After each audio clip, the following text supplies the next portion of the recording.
Hello students, आप सभी का हमारे इस यूट्यूब चैनल में स्वागत है।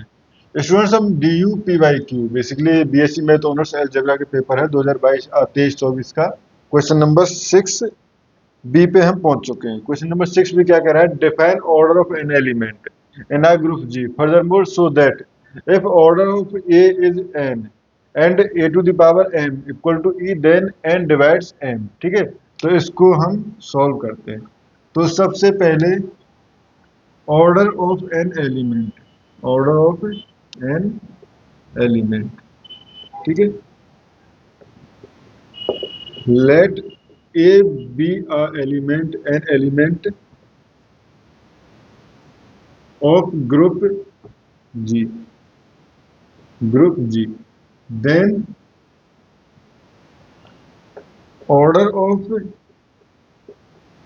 Element a is the smallest number, is the smallest number n such that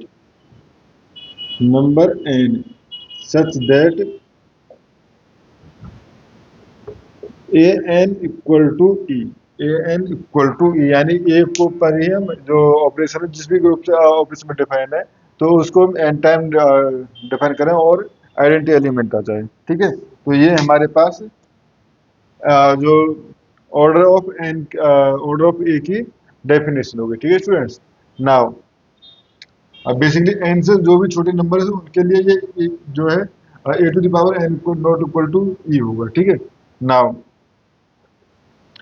let m be an integer, any integer such that, ठीक है, यहाँ पे गिवन क्वेश्चन में गिवन भी था कि m जो है एक इंटीजर है। ठीक है, such that m equal to n Q plus r. ठीक है, एन क्यू प्लस आर, ऑब्वियसली m कोई भी इंटीजर हो उसको n से डिवाइड करेंगे तो कुछ ना कुछ टाइम डिवाइड हो सकता है, 0 टाइम डिवाइड हो, 1 टाइम, 2 टाइम, 3 टाइम, किसी टाइम डिवाइड हो, और प्लस आर रिमाइंडर जहाँ पे 0 less than equal to r less than n. ठीक है, तो यहाँ से नाउ अब हम देखें a to the power n equal to लिख सकता हूँ a to the power n Q plus r, या इसको लिख सकता हूँ मैं, sorry a to the power n था ना, तो ये हो गया, या इसको लिख सकता हूँ मैं a to the power n and q dot, या पहले इसको आप ऐसे लिख लो, देखो a to the power n q dot a to the power r. ठीक है, क्योंकि बेस सेम है तो पावर्स जो है वो ऐड हो जाएंगे। ठीक है, तो इसको लिख सकता हूँ मैं a to the power n का q dot a to the power r, क्योंकि मल्टीप्लाई हो जाता है इस तरह पावर में। अब ये a to the power n बराबर क्या है? ई। ठीक है, तो ये हो गया e to the power q dot a to the power r. अब ई जो है आइडेंटिटी एलिमेंट है, आइडेंटिटी एलिमेंट को कितनी भी बार ऑपरेट करा लो वो हमारे पास क्या होता है, हमेशा ई होता है e dot a to the power r, यानी कि a to the power r. ठीक है, ये हो गया। ठीक है, now given that a to the power m equal to e. ठीक है, और it is possible implies basically, अब ये जो टर्म थी इसको मैं लिखा था a to the power r equal to e, a to the power r equal to e. अब ये कब पॉसिबल है? ठीक है, ये कब पॉसिबल है? जब आर इक्वल टू, क्योंकि देखो एन तो हो नहीं सकता क्योंकि एन से कम है। ठीक है, r equal to 0। Is it possible if